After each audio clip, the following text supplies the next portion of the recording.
I am very happy to introduce Pat Bullen and Shana Mario.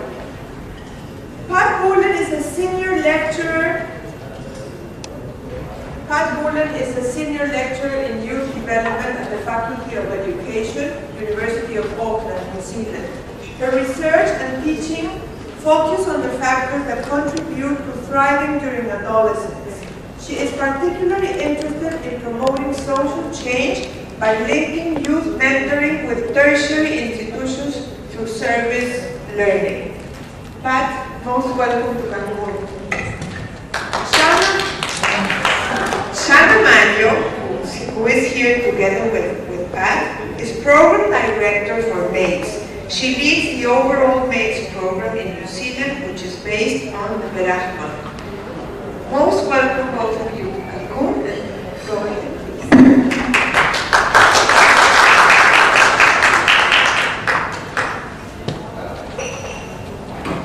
Tēnā koutou, tēnā koutou, tēnā koutou katoa. Warm greetings from New Zealand, and I just welcomed and said hello to you in Māori, which are the indigenous people of New Zealand. And it is a real honor and a privilege to be here today to talk with you, and thank you for coming. And thank you for your patience in these things that always tend to run late. Thank you again for the lovely warm welcome and introduction. The work that I'm going to be presenting to you today is really the result of a long-standing partnership between the Great Potentials Foundation, who develop and manage and deliver programs that help support children, young people, and their families living in disparity, and the University of Auckland. And so I've been very fortunate to have the support of the Great Potentials Foundation in my ability to do this research and present some of these findings to you today. I think it's also important to acknowledge my university for the support that they've given us in terms of conducting this research, as well as the Vodafone Foundation, who is a charitable trust that has made considerable donations not only to myself and develop my research and support within Youth Mentoring, but also to the MAIDS program. I also need to acknowledge my students, just like Jean stood up at the front today and talked about the role of her research and the role her students play. I couldn't have done a lot of this work without my postgraduate students' support and help. So one of the programs that is run by Great Potentials is the MAIDS program, and Shana will in a moment talk to you about that program. But before we start, I thought I would give you, given the distance we've traveled and how perhaps different New Zealand might be from other contexts, to give you some information about New Zealand. So, geographically and population-wise, we're very different from Mexico, and we're very different from North America. If we think about geographically, New Zealand is about the size of California in terms of the entire state. And our entire population is 4.5 million people. So we're a very small country by comparison. The other thing that is important to tell you is that we are a very diverse country ethnicity-wise. We are also a bicultural country where we have government policies in place that support the indigenous people of New Zealand. And so we consider ourselves to be very multicultural. And to give you an idea of that, in our most recent census, around 74% of our population identified as New Zealand European, compared to 15% that identified as Indigenous Māori, and around 12% as Asian. The interesting thing about our Asian population is it's one of the populations that is growing the most. Since 2006, there's been a 33% increase in the number of people who identify as Asian that have migrated to New Zealand. We also have a large proportion of Pacifica people, so these are people from the Pacific Islands, such as Tonga, Samoa, Niue, the Cook Islands, and that's around 7%. And only 1% of our population identifies as Middle Eastern, Latin American, or African. Like a lot of countries around the world, we have very complex social issues. There certainly is poverty, and there's increasing disparity. And one of the things that I will tell you is that like many of the programs here that we've talked about today, is that the MATES program serves those children with the greatest needs, those living in the most desperate circumstances in terms of poverty and disparity. The other thing in New Zealand is we see an increasing gap between the rich and the poor. In other words, the rich seem to have more and more, and the poor have less and less. The University of Auckland, where I am based as a researcher, but also where the MATES program is based, is reflective of the population of New Zealand. And Auckland as a city is a little bit different in terms of the entire country. So I gave you some figures around the diversity. Compared to 74% for the entire country that are New Zealand European, in Auckland it's only 54%. Compared to the proportion of 7% Pacifica, in Auckland we have 13% Pacifica. And in terms of the Asian population, I quoted a figure of 7%. Well, in Auckland there's 24% who identify as Asian. So it's very different as a city in terms of the rest of the country. And our student body at the University of Auckland, we have about 42,000 students. So again, it is a small institution. It is one of the leading institutions in New Zealand. And our student body is reflective of the population. So again, we have an ethnically diverse student body. A little bit about our school system as well, because our programs are targeted to assist in transitions. And so the primary school system is the first years, and that is years 1 to 6. And so the children are about 5 to 10 years of age. The intermediate or junior high school system is years 7 to 8. And so the children there are about 11 to 12 years of age. And this is where our MATES Junior program, which Shona will talk about, sits. And then our secondary school system is years 9 to 13. And these are children aged 13 to 17. But interestingly, in New Zealand, at the age of 16, any child can legally leave school if they choose to do so. They do not have to stay until the end of school. Right, so now I will hand you over to Shana, who will talk a little bit more about the MATES program. Thank you. So the mentoring, the MATES program in which I run as part of the wider mentoring program has been inspired by the Peraj model, but it's been adapted to the New Zealand culture and what works for our students. I've been a part of the MATES program for 7 years, but it's been running for 13 years. And I started as a mentor in 2003, so I've got a bit of a history with it. And then I went away, practiced law, and then came back as a leader. So I've got a personal investment in the program. We work with university student mentors from 2 different tertiary universities. It's the Auckland University of Technology and the University of Auckland. Specifically based in the schools, we do mentoring and tutoring. So MATES again stands for Mentoring and Tutoring Education Scheme. And we do a combination of one-to-one mentoring and tutoring and group-based. So that students are able to access an encyclopedia of knowledge from the group of mentors, but also have that relationship time with one specific mentor. The focus and our vision for our program is about successful transition onto continued education for our 11 and 12-year-olds to make sure they can transition onto high school successfully, and for our 17 and 18-year-olds to ensure that they are ready to transition onto university, other training or employment. The MATES program has been running for 13 years. For the first 10 years it was solely funded and operated by the University of Auckland, but for the past 3 years we've been funded by philanthropic funding and grants as well, under the Great Potentials Foundation. We have 2 programs under the big MATES umbrella, and that's our MATES Senior program, 17 to 18-year-olds, and our MATES Junior. So I'll speak a little bit more about MATES Senior. This particular branch of our MATES program started in 2002. It works with our Year 13, those who are in final year of high school, and what we do is we focus on ensuring that we work on personal skills and academic development to ensure if they're wanting to go on to university, they have the right academic criteria to get into university, or if they'd like to go into a trade such as carpentry or engineering, where they have the right skill set, which is our skills development. And for personal development, if they don't want to go into continued education, but they want to go into employment, they have the right skill set, understanding that being on time is something that's really important. So we're all about focusing on the transition. We work across 11 different high schools across Auckland, with 132 mentors this year and 132 mentees. And our mentees are the students that we serve.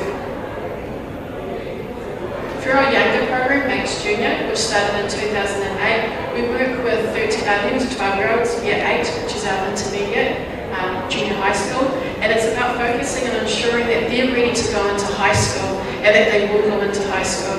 So we have around 57 mentors who go into the schools every week and work one-to-one and also in group, but they come in through the Education 200 program, which is through the University of Auckland. And both are run by Max Junior, but in collaboration with the University of Auckland, we have Max Junior. Thank you, Sean, for filling everyone in terms of the two different programs. So the focus really today in terms of the presentation is really only research related to Max Junior. So that's the transition from, for the 11 to 12-year-olds going from intermediate or junior high school to high school. And as Sean had indicated, in 2012, I had the opportunity to actually start an undergraduate course on youth mentoring. And I thought, wouldn't it be a great idea if I could not only teach this course, but also I could work with great potentials and I could say to my students, if you want to take my course, you must first be accepted into the Max Junior program. And so this began a wonderful several years of working with my students who are learning about mentoring theory and research, but at the same time volunteering for the Max Junior program as part of their course requirement. And what we found is that the course began very slow. In New Zealand, service learning isn't so big. So in our first year, we had 12 students. And most recently, as Shauna said, we had 51 students, but 57 mentors, because we take students not only from the course, but from other areas as well. So it's been a wonderful opportunity and a great way to teach students about mentoring. So I'm only going to talk to you about Max Junior research and all the pictures that you see here of our mentors with their mentees, with their young people. So let's get started. So one of the things that we did, and I wasn't involved in this particular piece of work, this was led by one of my colleagues, Dr. Sufarugia, is that before you start a program, it's really important to first of all know, is there a need for this program in your community? Because it doesn't make sense to develop and deliver a program if the students are already being served and if there's no need for this. And so they conducted a needs assessment in 2008 in the communities that they would be working in. And they did see that there was a high level of need. There were no programs like this where a mentor was there to support young people in this transition stage. But one of the important things they identified is that tutoring alone wasn't enough. That it had to be a program that not only provided tutoring, but also provided social support for the students. And in fact, what we see year after year is many of our students, many of the mentees that come to the program are probably lacking in social needs more so than tutoring needs. So for some, they might be very shy. For others, they might have problems managing their behavior, which doesn't allow them to engage in the classroom. So as a result of this, the Max Junior program was adapted and developed, again, based on the Peraj model. I won't go through this in too much detail, but in 2009, we conducted a comprehensive evaluation of the program, looking at how it was running, the processes, but also looking at the outcomes. And we were interested in the outcomes not only for the young people, the mentees, we were also interested in the outcomes for the mentors. What did this program, how did it affect them? The important things to tell you about this, and if you need more information about the sample or the methodology, I'm happy to share that, but given our time, I think I will pass through this. The important thing to tell you is that for the outcome measures for the mentees, we did have a comparison or control group.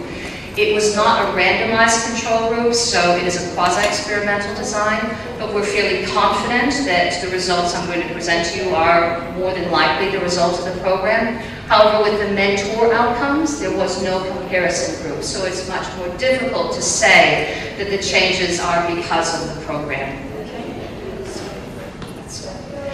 So the first thing I want to talk to you about are processes. And I started this before I just finished my PhD. This was my first job to come and evaluate this program. It's the first year it's being delivered. It's a very bad idea to evaluate a program in its first year because there are many problems happening in terms of getting everything right and getting it running correctly. And certainly there were many challenges for us. There were challenges with matching. There were some pairs that were not matched until 4 weeks, 5 weeks into the program. So what we saw was that there was differences in dosage. Some had longer relationships, some had shorter relationships. One of the other core values that MATES has is that they want to make sure they connect their mentor with the teachers in the school as well as with the family. And this is something that's really important. I think it links to what Jean is saying, that the mentor is only one part of that child's life, and the more that you can connect all these people together, the better the outcome for the child. But again, there were some challenges. Not all mentors had those relationships with the family and with the teachers. In terms of feedback from the mentees, the kids, they're like, this is wonderful, I love it, there's nothing you should change. The only thing is I wish I had more time with my mentor. That's the only feedback that we were able to get from them. However, the mentors were much more forthcoming and talking about the problems that they may have had. And what we did see is, again, despite the challenges, there was evidence of a very high quality relationship between the mentor and the mentee. The thing the mentors complained most about was the fact that they wanted more direction about what they should be doing with their mentor, with their mentee. What am I supposed to do? Tell me what to do when I come every day. And we have taken this feedback on and received it every year, despite making consistent changes all the time, trying to help them to know what to do. They still want to know, tell me what I need to be doing.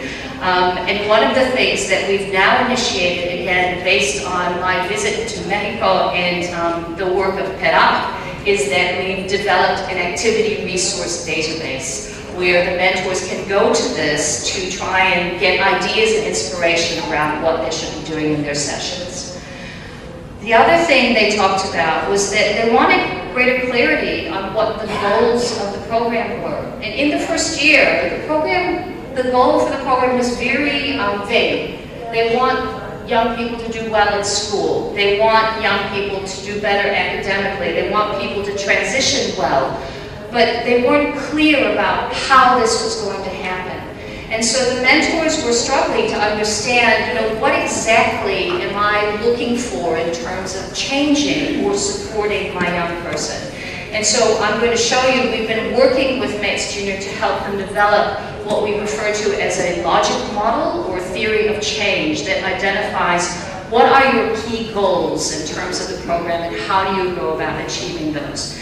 So we've taken on board that feedback. So let's look first at the mentee outcomes.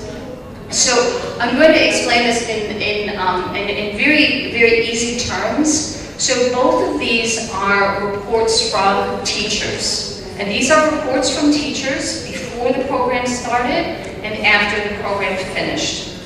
And what you see in terms of the lines is that you see the control group is the blue line, and the treatment group is the green line, right? Is anyone got this right? Yes, thank you.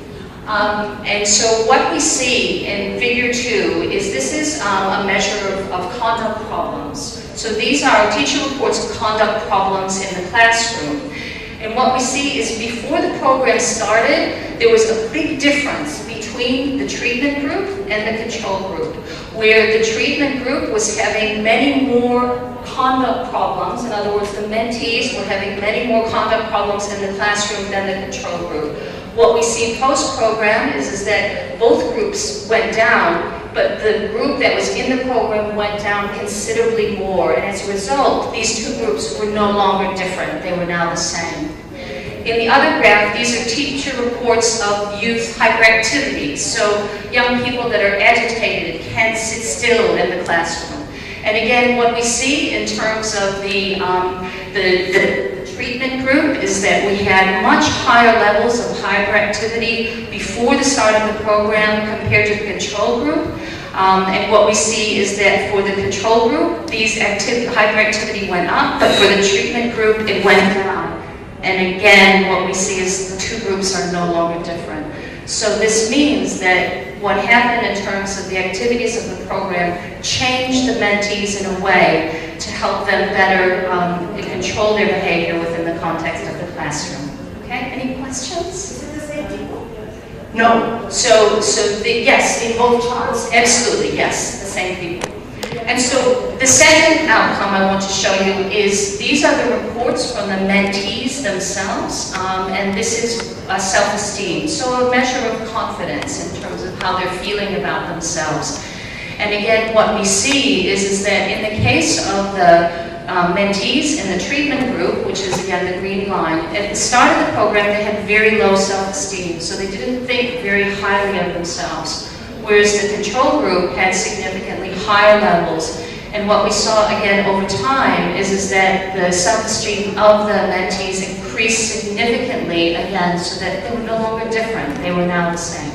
So again, indicating the program did have an impact in terms of outcomes for the mentee in relation to their confidence. All right, how are we doing time? Okay? Yes, excellent. Good. Okay, good. All right. So I want to talk a little bit too about mentor outcomes, because this was also something that we looked at, because we know that mentoring, if done well, can be good for the young people, but it also can be very good for the mentors, and I think it's important to understand how it might change the mentors. And what we found in terms of our quantitative analysis is that after taking part in the program, the mentors had a lot more positive attitudes about young people. In other words, they started the program with okay attitudes, but some of those biases about young people in their mind. But at the end of the program, they thought young people were amazing, they were wonderful, and they were very excited to have had that opportunity to work with them. The other thing that we found in terms of the quantitative results is that there was an influence in terms of mentors that come to training. Now, all mentors said the training was good, it was of high quality, but not everyone came. What we found is that for the mentors that came regularly to training, there was a report of a higher quality relationship from the mentee. Now, it's difficult to know whether the mentors that come to training are just more engaged in the program and therefore maybe they're better mentors, or if it is something about the training that helps them establish that relationship. And as I said, because we don't have a comparison group, it's very difficult to tease out or understand what the actual effect is. What we also saw, though, is that, again, the mentors that attended more training, they had increased career preparedness. In other words, they seemed to be better skilled to know what they wanted to do and how they were going to do it. So it was by attending the training and understanding and learning more about mentoring helped them to be more confident and prepared for the work that they were going to do afterwards. In terms of qualitative results, we also did a focus group with mentors. And what we found is that they said that by being in this program, they actually learned a lot about young people. They learned a lot about what young people's lives were like and what complexities they experienced in their lives. They also really liked the idea that they were able to apply what they were learning in the classroom to what they were actually doing with their mentee. And they never had that opportunity before, so it just, again, made them think more deeply about what they were learning in the classroom. The other thing they talked about is that this really gave them the opportunity to make a real-life connection. And what I mean by this is that for some of our mentors, they were training to be teachers. And they had worked in classrooms before, they'd had relationships with young people, but not at that deep level where they had really connected to someone. And they said it was very different than anything that they had experienced before, to really get to know someone at that deep level. The other thing is that it gave them confidence in terms of their ability to work well and work successfully with young people. And they also talked about in the focus group, as we found with the quantitative results, that it nurtured positive attitudes about young people. So they came out of it again thinking more positively about young people in general. One of the interesting things that we have in our program is we have a lot of international students in our university and also in our program. And so one of my postgraduate students actually conducted a qualitative study to see what impact engaging in mentoring might have had in terms of their adjustment. Because as you can imagine, students coming from another country, another place with different language, it's often very difficult to just land somewhere and get to know the culture and feel like you're part of that community. And so she went and interviewed 6 students who had come from Malaysia, who were there for 3 years at the University of Auckland studying. And she talked to them about their lives in general, but I'm only going to tell you about what they talked about in terms of their experience in the program, because all 6 of these students were also mentors in the program. Am I talking okay? It's not too fast? Yes? It's okay. It's okay? Good, all right. Because I know you were trying to translate as well. So what she found is that for these young people who had been mentors in the program, had come from Malaysia, is that the participation in this program really provided them with opportunities to have very positive social interactions. And this wasn't only with other mentors, but of course with their mentee as well, that they didn't necessarily get those interactions on a day-to-day basis at the university because they tended to stay with their friends who were also from Malaysia. So this forced them to kind of interact with other students. The other thing that she found is that it contributed to their sense of belonging. Like they really felt like they belonged now in New Zealand, that it was a place they were comfortable and happy about. And it provided them with a lot of social support. So they had other people outside of the Malaysian cohort that they could call on and contact outside of just mentoring, but for their studies and for other things as well. The other thing that was interesting is that they said that it helped them build confidence in their spoken language. And what I've witnessed anecdotally from my international students is that many of them have very good English, but they don't believe they have very good English. And so they are always doubting their English. But what this did is it allowed them to understand that, yes, I can actually communicate with this young person well, and we can have a conversation. Perhaps one of the interesting things that we found is that it was a real exchange of cultural knowledge. And this went in both directions. So the mentor was teaching the mentee about their culture in Malaysia, their lives, and that sort of thing. But at the same time, the mentee was teaching the mentor about their culture, what it's like to be a Samoan growing up in New Zealand, what it's like to be a Maori young person in New Zealand. And they saw New Zealand from a completely different lens because, as you can imagine, international students tend to stay on campus only with their friends in their group, and they tend not to see what it's like outside of the campus life. And so this gave them a great insight into campus life as well.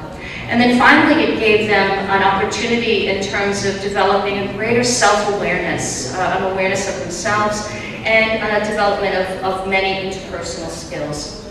Okay, so Given that we know from what I presented to you today that a program like this appears to be making a difference in kids' lives, in mentors' lives, what is it about the program that is making it successful? And I talked before about the fact that one of my students had worked with the Mates Junior program people to develop what we refer to as a theory of change model. So what this is, in really brief terms, and this will be available for you if we want to look at it in greater detail. So the top is about what we refer to as the antecedent condition. It's the things that are existing in society that have required them to develop this program. So why is it that we need this program? What are the things in our society that require us to have this program? The second area here, the green areas, and these are what are referred to as, I want to get the critical program processes. In other words, what are the core things that the program does that seem to be important to contribute to the change in the mentees? And here we have a much more clear and articulated set of outcomes. And then at the very bottom is the sort of brand outcome. This is the main thing they're striving to achieve. And then over here, what we have is we have what are referred to as the moderators. So they're the things that if you get right are going to increase effectiveness. And what we can tell you is that these things are often, if not always, associated with effective practice. And so what you can do then is you can look at your program and you can say, to what extent do I follow that store effective practice when I'm matching, when I'm monitoring, when I'm engaging in this program? And we did an evaluation of their processes and mapping them to effective practice to find that for the most part, they were engaging in activities that were sound and based on evidence-based practice. Okay. So what I want to focus on is, as you can imagine, and Jean talked about this, and in her model, she often says that establishing that trusting relationship is at the core, and this certainly was at the core of our program as well. And so what we found in that initial evaluation in 2009 is that there was certainly evidence of a very high-quality mentor-mentee relationship. There was a real connection being found, and for many of them, this was immediate, like it started in the first week of the program and sustaining throughout the program as well.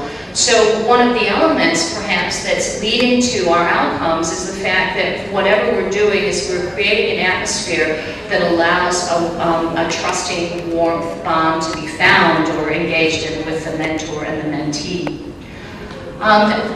One of the other recent research projects that one of my students engaged in is that she was interested in really understanding, okay, if we have these quality relationships, what is it that's contributing to this? How do we know what a good relationship looks like?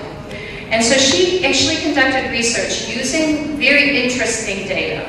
She used survey data, which isn't so interesting, but she also used mentor portfolios. So our mentors are required to keep a list of what they're doing in their day-to-day activities, how they're feeling about it, this sort of thing.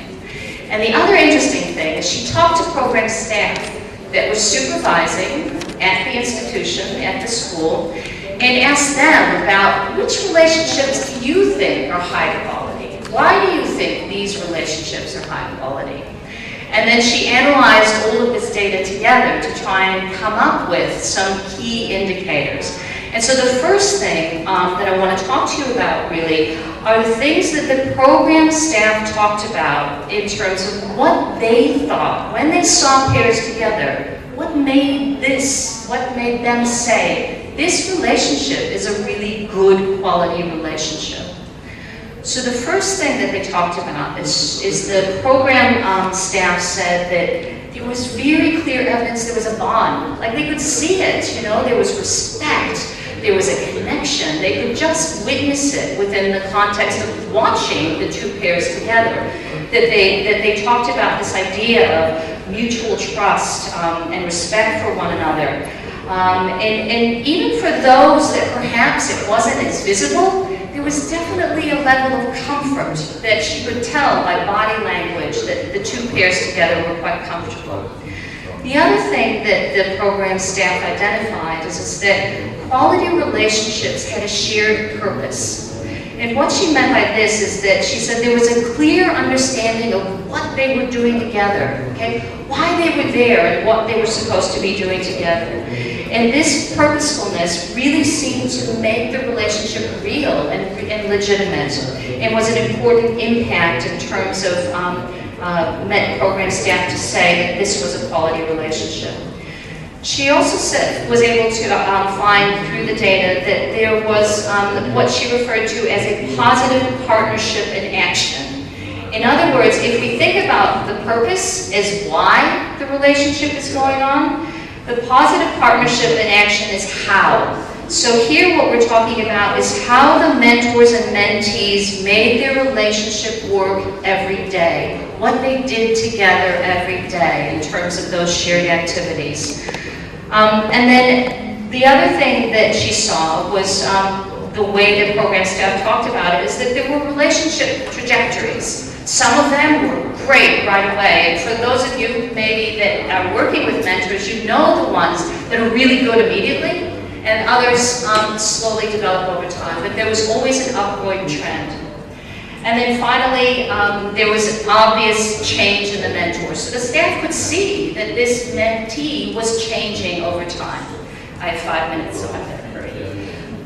The last one I want to talk to you about, and I won't be able to do this justice, but what she also identified from the data, so here looking at the portfolios, looking at what the program staff said, is that if we know that these are the things that you see to make a quality relationship, what do you think it is about the mentor that makes them able to form this bond in this relationship?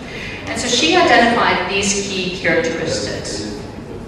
And again, this is based on Julia Price's work, who I'm very honored to have sitting there listening to this conversation, and I hope that I do it justice. And we didn't go to find this notion of attunement, Julia. What we did is we just found that they talked about it naturally, that the mentor that was really good was tuned in to the mentee. They were tuned in to what their needs were, and they adjusted whatever they did based on the mentee's needs. And this just isn't about academic, this is about also emotion as well. So they would be able to adjust and change up how they were interacting if their mentee changed in terms of their emotion. And they were always cognizant and aware of how the mentee was feeling and adjusted their behaviors in a way to respond to that. And so really good mentors just seem to do this naturally. The other thing that they found, that she found looking at this data, is that a key thing is critical self-reflection. In other words, mentors need to be given the opportunity to think about how their day is going. What did they do well? What did they not do so well? How might they do it better next time? And so really good mentors, again, seem to do this on a regular basis. Mentor self-efficacy. Feeling like you can actually make a change in a child's life was really important. And again, good mentors seem to have this. A holistic view of a mentee. This is a little different, but what they talked about here is that really good mentors looked at the mentee as a whole person. It wasn't just I'm teaching them about maths, but I'm understanding their whole life. I'm understanding their whole person, their needs emotionally, their needs socially, how they fit in, what their family life is like, what their friends are like, all those sorts of things. This was really important. And then finally, cultural competence or cultural responsiveness. Really good mentors, again, were aware of any cultural differences. They were respectful to that, and they acknowledged that. And I think the take-home message with this is that all of these things can be included in training. While some mentors may have these qualities naturally, other mentors that don't can certainly be scaffolded to develop those skills. And these are really important skills that we believe will help mentors develop those quality relationships, which is at the core.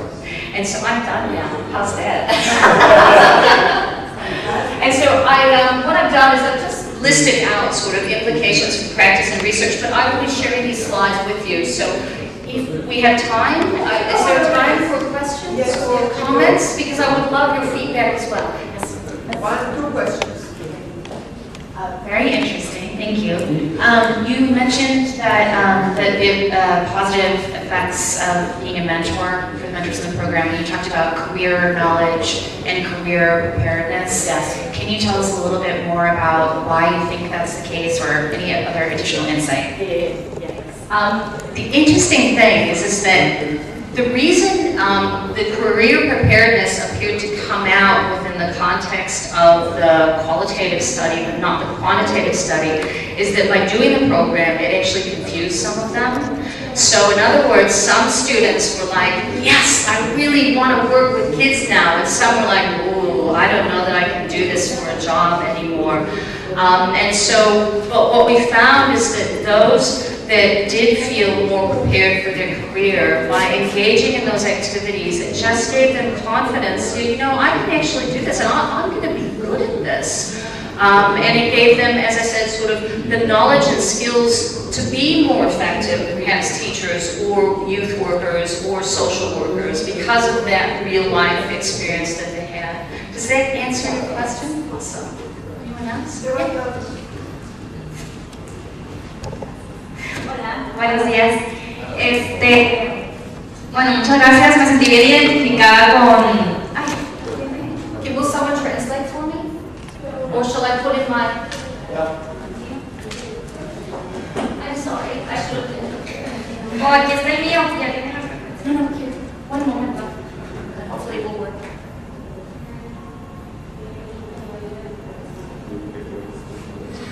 Okay. ¿Listo? No, igual. I'll use yours. Is this okay? Okay.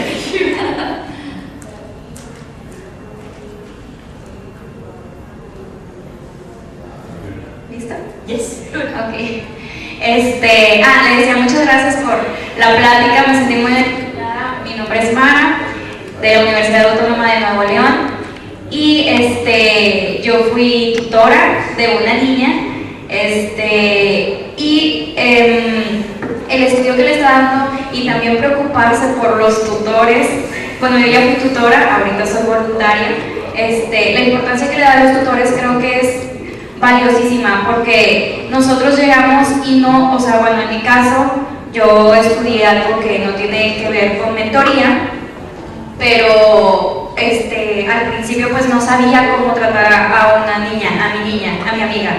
Entonces, ahorita nos dan capacitaciones y yo noté muchísimo cambio en mi niña, porque al principio pues era muy retraída, muy seria, y conforme fue avanzando el programa Peraj, pues ya había mucha interacción, mucha confianza, y me llamó mucho la atención las tablas que tenía de autoestima en los niños.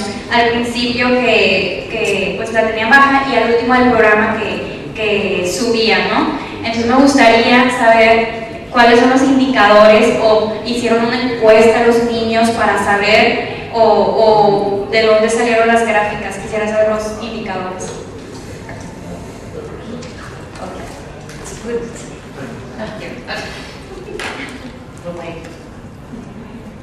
Okay, very good question.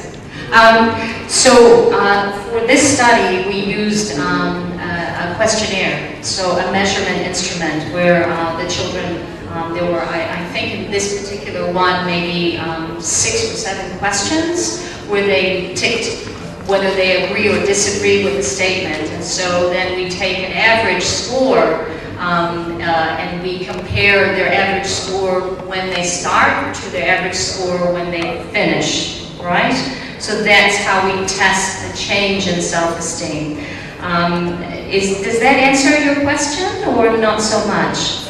Yes? The thing about confidence and self-esteem is that it is only one thing, and that the theory is that if they feel more confident, then maybe they will feel better engaging in school and in schoolwork. But it can be a problem, because if you're too confident, maybe you think you know everything and you don't have to try anymore. So it can be a bit challenging, but what we do find is that it is really important in terms of helping young people that are feeling very unconfident to feeling better about themselves. Yeah. What did we find you studied? This is a good question. It should be published. So we're in the process of reanalyzing the data using more complex statistical methods. So I will share the slides with you, and I will work on getting that paper out over the next year that actually reports these findings. It's a good question, and it will make me get the paper out. Soon. Soon. Thank you. But we have another very short question. Yes. Go on.